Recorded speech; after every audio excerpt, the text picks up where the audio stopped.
नमस्कार साथियों, स्वागत है आपका हमारे YouTube चैनल में। साथियों, आज हम बात करने वाले हैं यास साइक्लोन के बारे में कि यास साइक्लोन कब आएगा, किन राज्यों में इसका आपको इफ़ेक्ट देखने को मिलेगा, किन राज्यों के तटों से ये यास साइक्लोन टकराएगा। और हम इसके साथ चर्चा भी करेंगे कि साइक्लोन उत्पन्न कैसे होते हैं, और साइक्लोन उत्पन्न होते हैं तो उनमें भी साइक्लोन की कैटेगरी किस प्रकार बांटी जाती है, कौन से साइक्लोन किस गति के होते हैं, सुपर साइक्लोन क्या कहलाता है, माइक्रो साइक्लोन क्या कहलाता है। हम इन सब के बारे में इस वीडियो पर चर्चा करेंगे। तो अगर आपको ये वीडियो को आप अंत तक देखिए, ये पूरा नॉलेजफुल वीडियो है, और अपने दोस्तों के साथ भी शेयर करिए। और अगर आप चैनल पर नए हो तो चैनल को सब्सक्राइब करिए, बेल आइकन दबाइए, जिससे हम जो भी आगामी वीडियो हम डालते हैं तो उसका नोटिफिकेशन आपको प्राप्त हो सके। तो चलिए हम आगे बढ़ते हैं और बात करते हैं कि यास साइक्लोन के बारे में। तो ये पिछले दिनों पे आपने देखा कि तौकाते तूफान हमारे देश पर इफेक्ट डाला, जो कि हमारे भारत के पश्चिमी तटों से आपके जो पश्चिमी तटों के जो राज्य थे वहाँ से उनके नज़दीक से गुजरता हुआ गुजरात के तटों से टकराया। और इसने तौकाते ने ये जो कोरोना महामारी के बीच में पहला तूफान था 2021 का, जिसका नामकरण म्यांमार ने किया था, इसने खूब तबाही मचाई गुजरात के क्षेत्रों में और महाराष्ट्र के कुछ क्षेत्रों में, मुंबई के तटों पर काफ़ी तबाही इसने मचाई है। उसी के बाद देखा गया कि अरब सागर में के बाद अब बंगाल की खाड़ी में भी निम्न वायुमंडल दाब का क्षेत्र उत्पन्न हुआ। निम्न वायुमंडल का दाब का क्षेत्र उत्पन्न होने के कारण मौसम विभाग ने चेतावनी दी कि ये जो केंद्र बन रहा है यह क्या तूफान का रूप में परिवर्तित हो सकता है। तो जब मौसम विभाग ने इसकी चेतावनी दी तो आप देख सकते हैं मौसम विभाग ने फिर से चेतावनी दी, तो उसके क्या हुआ कि इसके बाद ओमान ने जो आपके किस में आता है, अरब प्रायद्वीप जो पड़ता है उसमें ओमान देश आता है, तो ओमान देश ने इस बार इसका क्या किया, नामकरण किया। तो इसका नामकरण किया गया इस तूफान का क्या, यास। तो यास का मतलब क्या होता है, यास का मतलब होता है निराशा, क्योंकि जो भी तूफान के नामकरण किए जाते हैं उस नाम का अर्थ ही होता है। जैसे तौकाते किसी छिपकली के नाम के, गेको नाम की छिपकली पाई जाती है, जिसे चीखती हुई छिपकली कहते हैं, उसी के नाम पर तौकाते नाम रखा गया था। किसने रखा था, म्यांमार। उसी प्रकार इसमें क्या किया गया, इस तूफान का नाम किसने रखा, ओमान ने रखा। क्या रखा, यास। यास का मतलब होता है निराशा। कारण क्या है निराशा नाम रखने का, कि कोरोना महामारी अपना कहर दिखा ही रही है, उसके साथ प्राकृतिक आपदाओं में भी आपको क्या है, हमारे देश को क्षति पहुंच रही है, जिस कारण ये इसका नाम डिसअपॉइंटमेंट या निराशा या इसको यास कहा गया। और जो ये नामकरण किए जाते हैं एशिया पैसिफिक रीजन के क्या कुछ देशों के द्वारा, इनके मतलब 13 से 14 देश हैं, जो आपके बंगाल की खाड़ी हो गया, आपका जो एशिया पैसिफिक रीजन आता है उसके क्षेत्र के नामकरण ये अपने इधर के क्षेत्रों के देशों के नाम द्वारा किया जाता है। कुछ 13 से 14 देश इसके अंतर्गत आते हैं जो नामकरण करते हैं। अब कहा गया है कि जो यास साइक्लोन है ये उत्पन्न हो चुका है और हमारे गुजरात, माफ करिएगा, बंगाल और उड़ीसा के तटों से 26 से 27 मई के मध्य यह क्या टकराएगा, जिसका कई राज्यों में इस तूफान का असर देखा जाएगा, जिसमें आपका झारखंड है, कुछ क्षेत्र छत्तीसगढ़ का है, आंध्र प्रदेश में कुछ हिस्सों में देखा जाएगा। तो इस प्रकार से कई राज्यों में क्या है, इस तूफान का असर देखा जाएगा।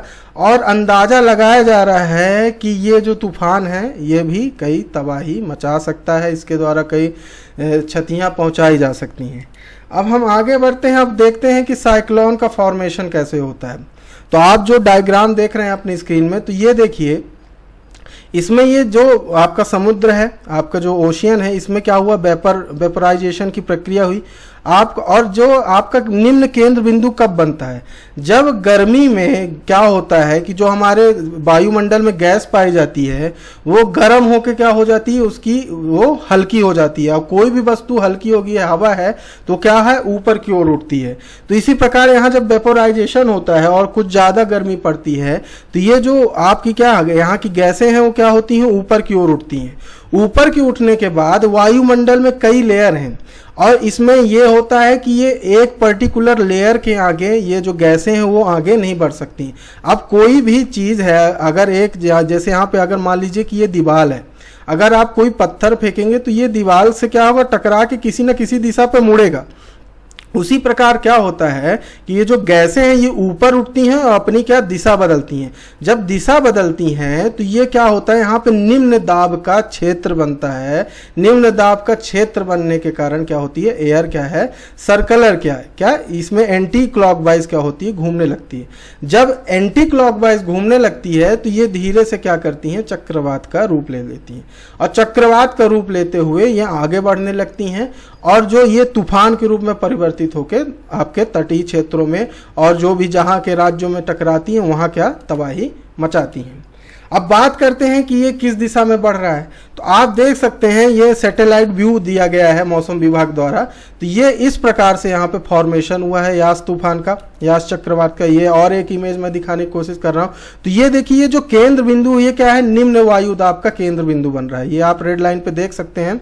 मैं आप एक मिनट में आपको पॉइंट करके बता दी। ये जो आप पॉइंट देख रहे हैं ये क्या है, आपका केंद्र बिंदु बन रहा है। इसी प्रकार यहाँ पे ये इसका केंद्र बिंदु है। ये क्या होता है कि एंटी क्लॉकवाइज ये क्या करते हैं, सर्कल बनाते हैं।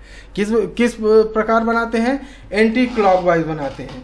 तो ये जब क्लॉकवाइज बनाते हैं और क्या ये इनका डायरेक्शन है किस तरह, ये देखिए ये एरो दिख रहा है, ये डायरेक्शन इस दिशा पे बढ़ रहे हैं। ये अपना डायरेक्शन तय करते हैं, उसी दिशा पे क्या है आगे बढ़ने लगते हैं और यहाँ की क्या तटों से टकराते हैं और तबाही मचाते हैं। अब मैं आगे बात करूं, अब इसकी बात आती है कि ये किस स्पीड पर चलता है और किस स्पीड पर चलने पर इसका नामकरण क्या किया जाता है। तो जैसे अगर इस तूफान की विंड स्पीड की मैं बात करूं तो अगर 74 से 95 मील पर आवर है, अगर इस पे इसे कन्वर्ट किया जाए तो 1 मील के अंदर 1.69 किलोमीटर होते हैं। तो अगर कन्वर्ट करें तो जो 74 से 95 मील पर आवर है उसमें किलोमीटर पर आवर होगा 119 से 152 किलोमीटर। तो जो इस रफ्तार से तूफान बढ़ता है इसकी गति होती है वो मिनिमल तूफान, क्या मिनिमल साइक्लोन कहलाता है। जो इसका स्टॉर्म सर्ज होता है तो उसकी ऊंचाई कितनी जाती है, 4 से 5 फीट की ऊंचाई जाती है। अब आगे बढ़ते हैं 96 से 110 मील पर आवर, इसको कन्वर्ट करेंगे तो लगभग 144 टू 176 किलोमीटर पर आवर की स्पीड। तो ये किस लेवल के साइक्लोन कहलाते हैं, ये क्या कहलाते हैं, मॉडरेट लेवल के। मॉडरेट मतलब मध्यम लेवल के साइक्लोन कराते हैं, जिससे कुछ हद तक अधिक, जो मिनिमल में ज़्यादा तबाही नहीं होती, मॉडरेट में उससे थोड़ा अधिक होती है। इनकी जो आपकी हाइट होती है वो 6 to 8 फीट होती है। अब आगे बढ़ते हैं, जो 111 to 130 मील पर आवर है इसका लगभग किलोमीटर में कन्वर्ट करेंगे आपका तो 178 to 209, कितना अगर इसका कन्वर्ट करते हैं तो कितना 178 टू कितना 209। तो इतने मील इतने किलोमीटर पर आवर की स्पीड से चलता है।